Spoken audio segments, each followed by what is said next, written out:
Hello guys, ఎలా ఉన్నారు? బాగున్నారు కదా?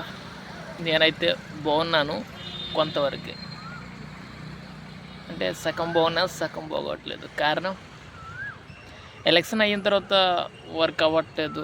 ఎక్కడికి బయట వర్క్ అవుతే ఇటుకి వెళ్తుంది, అలా రొటేషన్ అవును. ఒక ఇటుకి కూడా కదలట్లేదు, అంటే బయటికి వెళ్ళట్లేదు. అందు గురించి 1 month పైన అయ్యింది. చాలా బాధతుంటున్నాను. అస్సలు ఇటుకి వెళ్ళట్లేదు. ఏం చేయాలో అస్సలు అర్థం అవ్వట్లేదు. ఇటుకైతే ఫుల్ 30,000 ఫైనే ఉంటాయి. ఒక్క ఇటుకి బయటికి వెళ్ళట్లేదు. ఏం చేయాలో అర్థం అవ్వట్లేదు. అది స్టాక్ వేసేసాం మొత్తం. ఈ చుట్టూ మొత్తం స్టాక్ పెట్టేసాము. ఏం చేయాలో అర్థం అవ్వట్లేదు.